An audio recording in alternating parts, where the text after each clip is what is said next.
Hi guys, Captain Officer here. We're gonna do a review of Castlevania Episode 3, Shadows of Battle. I think it is the title anyway.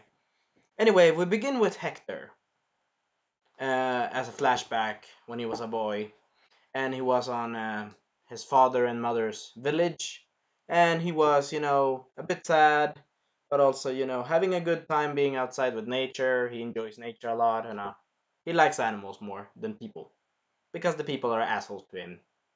Not good. But anyway, he basically finds a corpse of a dog. He resurrects it with coins, and we see a bit of back and forth between the flashback and the present day. Um, Hector doing his demon forgery, demon master forgery thing with his hammer. Yeah, but he does the same thing, but back and forth anyway. Back and forth between the flashback and present day, we could say. When he's a forge master of evil, we could say. So he finally resurrects the doggy, a pretty cute little dog, pretty cute. I really liked it. It was cute, it was spooky, but I kind of understand him. I like animals and I care for them, and I like humans as well. But I also understand Hector that in this episode he also talks with Dracula, and Dracula says, about my family and yada yada. You know, he talks about his wife, which we heard about in the other episodes and in my other first season. And I discovered in my recording of the second episode that I actually mentioned wrong the house of Belmont. I actually forgot to say that little part, but because I moved my hands and such, the camera shaked a bit. But anyway, so basically, we're gonna know about Trevor Belmont's house in this episode as well. I forgot to mention that. Anyway, spoiler warning: if you have not watched the first season or the second season, you can just go and watch it now. It's right on Netflix. No problem. I can wait. But anyway, we continue. So, basically, Dracula's talking to him, join with me, recruit, join with me basically. And they're talking about a lot of philosophical stuff. And I really enjoy Dracula's performance in this. And I really enjoy all of the characters, actually. I even enjoyed the Swedish Viking guy, even if he was a bit of a douchebag later on. But I enjoyed him. I enjoyed the performance. Very good performance. Very good, very good, very good. Really enjoyed this music of this episode. Pretty good. But anyway, so he's talking to Isaac, and if we go back on track, he's talking to Isaac and basically says, kill all the humans for my wife, join to my cause, and such. And Isaac is like, he's very tactical. He's not stupid. He's very smart, but he's also compassionate in some parts, what I think about it. Because he doesn't want to see the humans suffer, but he also doesn't want to see them unpunished. But he also doesn't want to see them exterminated. Because, in his own words, he says that humanity is like a beautiful creature on its own in one way. Because he likes creatures and animals, but he doesn't like the humans much as well, so he hates them as well, but doesn't want to see them suffer, just saying. He doesn't, I will say this from right now on, he doesn't like children getting hurt. I think he doesn't like women getting hurt much. Only assholes, I think. And yeah. But Dracula is basically set on killing everything, which is a bit of a problem in the vampire hierarchy in this episode. We see a bit of a kind of a Game of Thrones tension here. Sorry, my throat. We see anyway kind of a tension with Game of Thrones and such. So basically, after that chat in the flashback, when Dracula actually tried to find him in another village, when he was doing dark arts with resurrecting a fox and such, in the same episode, guys. I'm just jumping around here a bit. But anyway, so back in the present day, sorry, back in the present day, he basically talks to Carmilla, but Carmilla gets impressed about how he resurrects the creatures and makes the night hordes of the evil vampires. Yeah, how they make their soldiers, and she compliments him, and he's like, "Yeah, thank you." he is actually like, very honest, and he's like, I'm just a simple human with some magical abilities and such. While Carmilla is actually a noble, kind of a noble hierarchy vampire in the king slash vampire society. Very high up somewhere, very high up. She has her own goddamn nation and wait, her own goddamn castle and such. So yeah, pretty high up. But Isaac, as we saw before in the beginning, he likes doggies and cats and other small creatures that are nice. But he likes to resurrect them if they're dead, so maybe don't invite them to animal death parties. Maybe. If it's not Halloween, of course. Though, we continue. So Carmilla is basically saying, you know what? Maybe make some soldiers for me, and we're gonna attack Brillas. Yeah, we're gonna attack one of the other cities, not the ship city as last time. They're gonna attack Braelaf instead. Braelaf. It's a bit hard for me to pronounce. But they're gonna attack another city that she wants him to attack. So I'm basically saying, sorry, my throat again.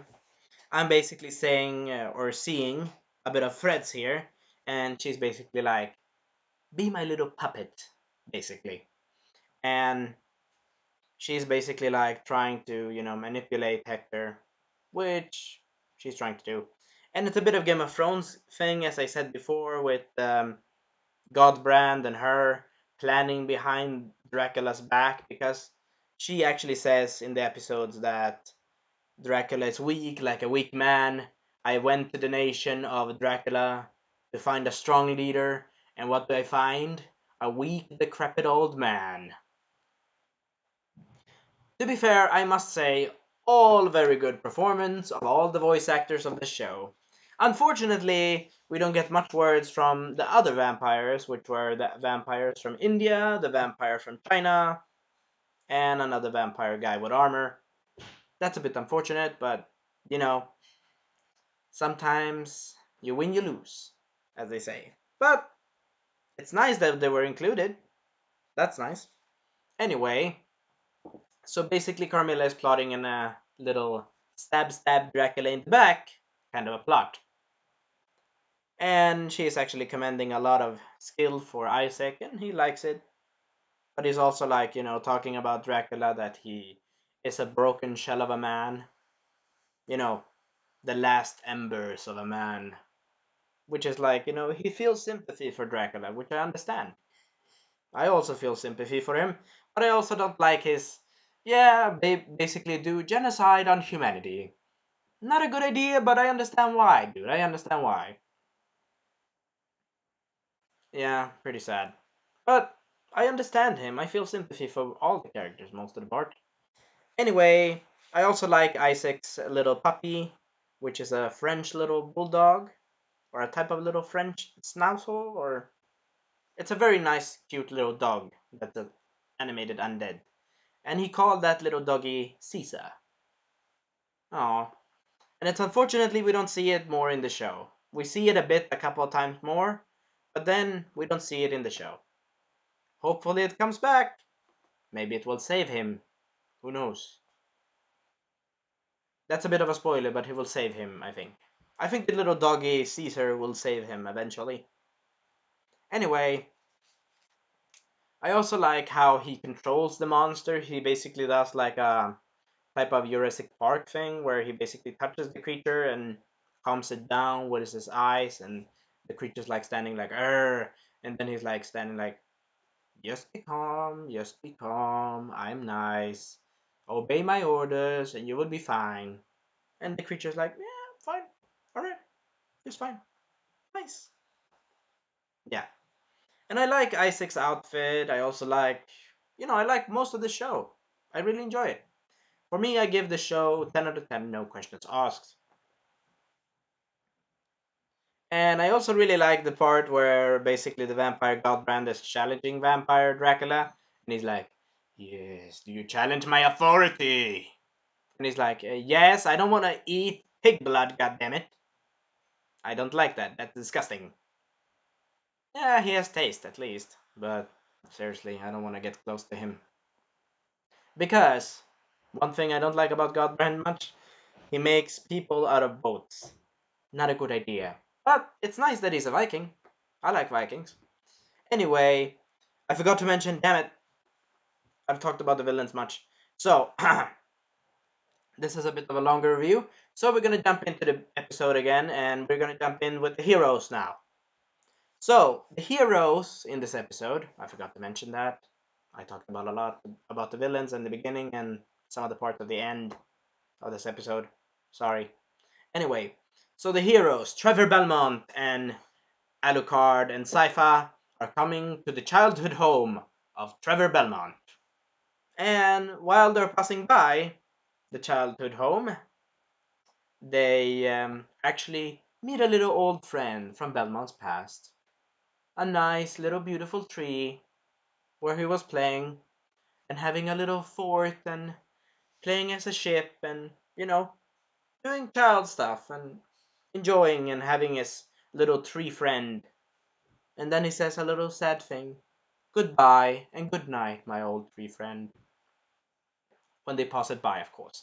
And Sci-Fi is actually saying, I didn't know you have a soft side. And she was like saying, I didn't know you played in trees and stuff. Because Trevor Belmont in the show is a bit serious. But I understand, because he was a child once, and he must have played with something when he was a child at the Belmont estate, at the Belmont Prestige Estate, or at the beautiful house. What I really want to see in season 3 is a bit of flashbacks between Belmont, I think. A bit. Not much, but a little bit. Maybe. Who knows? Anyway, I really enjoyed that scene with the tree, and that's gonna be my picture for this episode. When he says goodbye to the tree, or when the tree is in view. It's not a beautiful tree now, but you could just imagine it was a beautiful tree when he was a child, so. eh, a nice touch. More humanity to Belmont. Yay! Thank you. I really enjoy his performance, and it actually felt me a bit sad. I actually felt a bit sad about that one. Because he will never get his childhood back. You lose that and you need to treasure that sometimes. Anyway, they arrive at the Belmont estate. Sorry for me talking a lot about that tree, but I enjoyed that scene.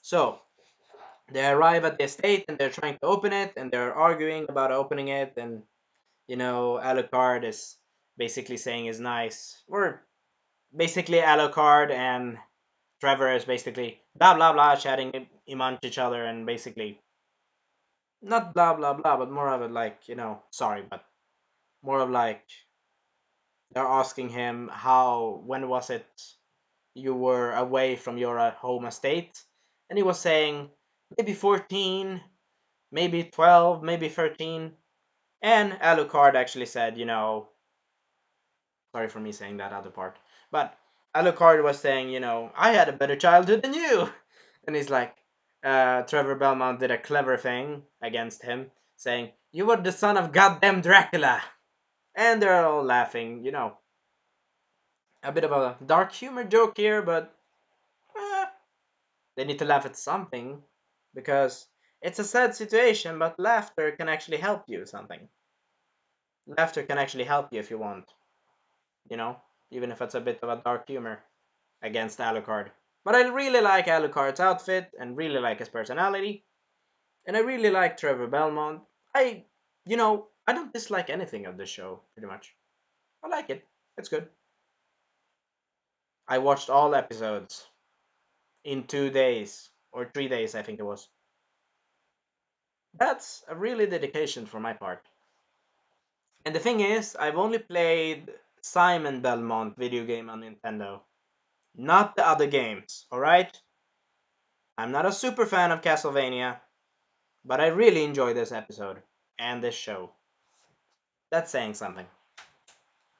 Anyway, they're basically talking about, his age, and he's like, is this a point to the questions? Is it a point to all these asking questions? And he's like, no, it's not, but, you know. I like Sypha, she's the glue, she's the basically the person that pulls them together for some reason. She's a very good character. Really good job on that character as well.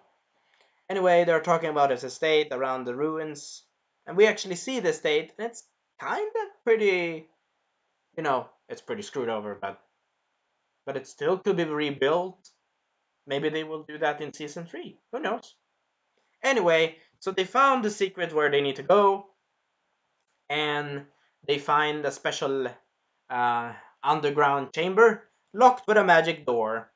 And Sypha discovers how to open it, and Alucard actually admires what Sypha did, and she'll use the magical language. And Belmont is like, I'm not so good with these things. I'm good at slaying things. But he could learn. He could learn. But the thing is, also, if we think about this, Trevor Belmont said that they would teach me somehow to open it because he saw when he was younger, his Saifa asked him, "Did your parents actually see this opened?" And he's like, "I didn't see it open, but when I was a child, it was already opened, and it was actually put by the oldest ancestor, which was, I'm gonna say it soon, but it's not now." So they go down under the chamber after they open it, and the door to open it is some form of meaning with death, which is kind of symbolic how it is because he has a family lineage that fights, lives, have a happy life, kind of in some moments, and then have death. And then Dracula tries to attack the family again after 100 years. That's how it is in the video games. So it's kind of fitting that the door is called Death by it's a death code. And they get in there, and yeah. Anyway, I forgot to mention that. So they get in, and we discovered that Trevor Belmont talks about his oldest ancestor, Leon Belmont. Almost a shout out to Leon from Resident Evil, huh? Wait, wait a second. Clever, clever, clever. Leon Belmont is actually made by Konami, the Castlevania series. So, did they take inspiration from Leon from Resident Evil? Question mark? Maybe, maybe not. Anyway, so he talks about his ancestor, and we see a beautiful shot of all the Leon, or not all the Leon, all the Belmont family's crests around the chamber, going down with a circular stare. And we actually see Leon Belmont's portrait from the 11th century. And he was a French knight. And he actually talks about that his family was French, and they actually moved to Alakia. Yes, I got it.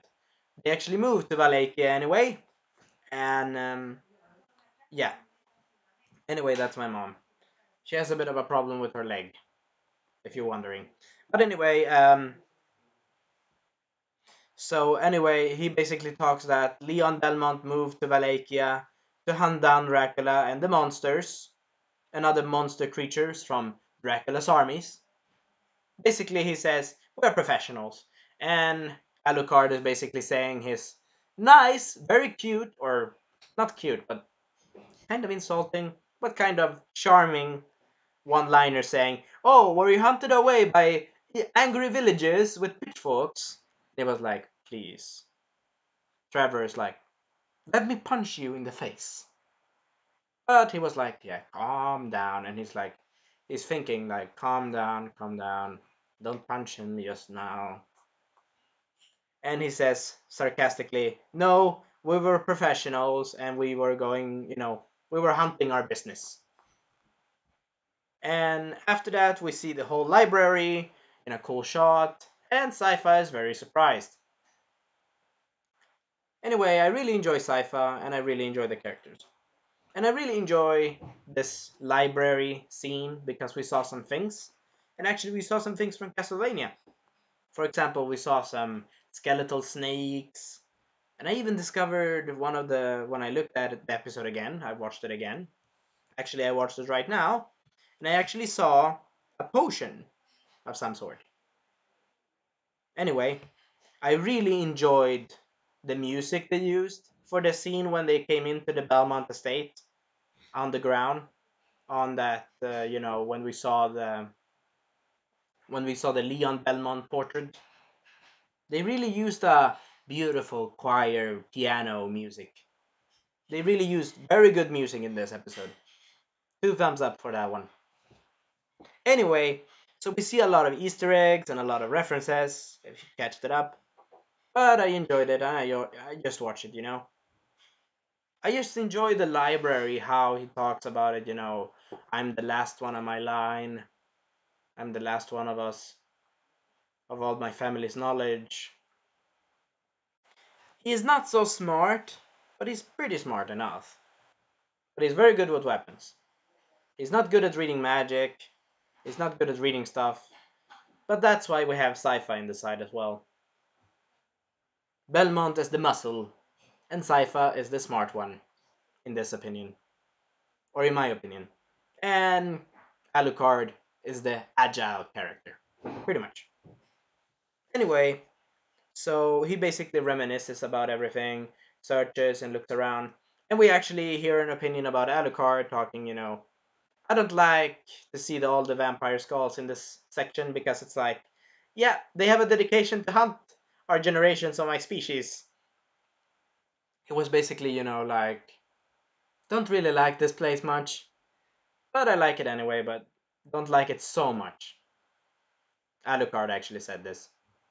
Because Alucard was like, geez, you're exterminating and hunting us like, yeah, it's basically like um feeling like he is feeling he's getting hunted and stuff, which is not a nice feeling for him, which I can understand kinda, because he sees a lot of the vampire head skulls and stuff, and he's like, yeah, he's hunting us. Or family, the Belmont family has hunted vampire for generations. He knows that, but he doesn't like it so much. But Saifa is very intrigued with everything and likes everything. Like, oh my god, what is this? It's like she's very curious of everything. I like that.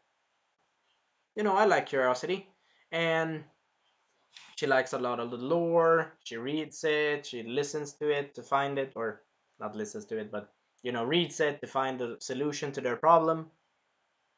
And we also see some references to super potion as well. Anyway, overall, I like this episode very much, and it explained a lot of problems with season one. More lore, more explanation about what happened to the house, and a lot of stuff. And here we got it, we could say.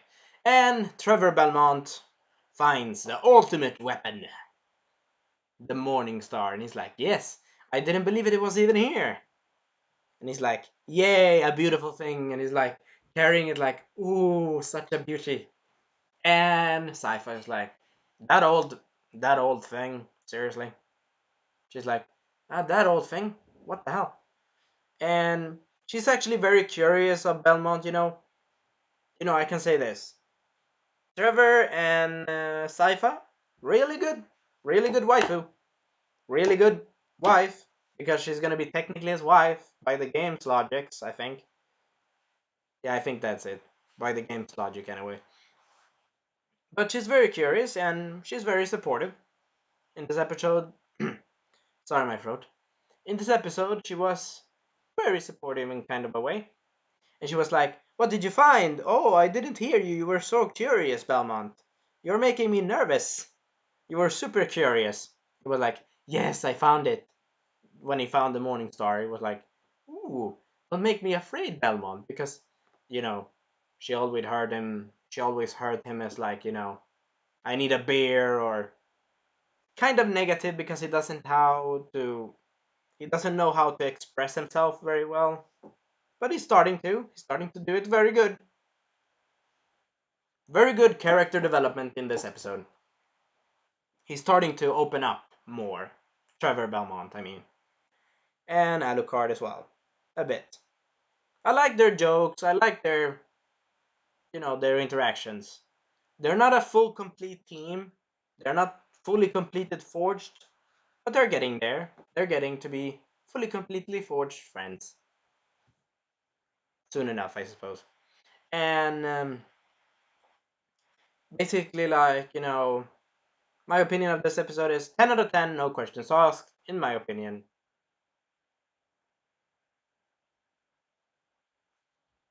And also, what was it more? I like when he was like, "Yes, the Morning Star. I didn't believe they had it," and he was like, "Yay, awesome! I didn't know that my family even hid it." But if I think about it, I think Trevor Belmont's family were smart enough to hide very good, effective weapons, if I say so myself.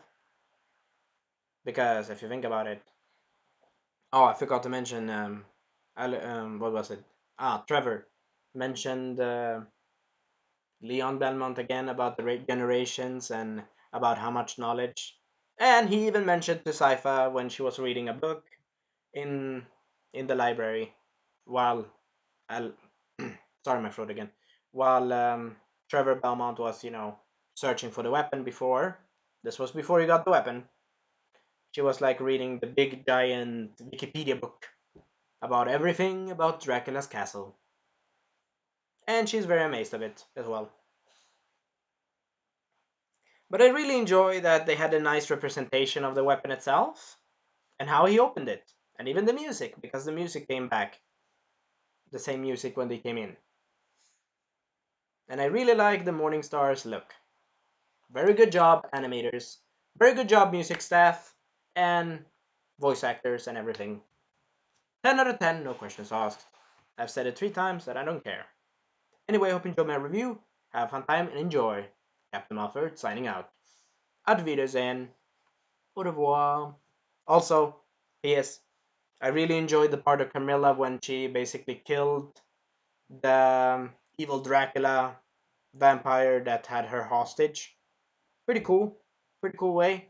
But in vampire lore, I think that doesn't work because so this is basically a show that's basically I will say this. Watch the show instead of watching the movie The Super Mario Brothers. I'm serious. Watch this.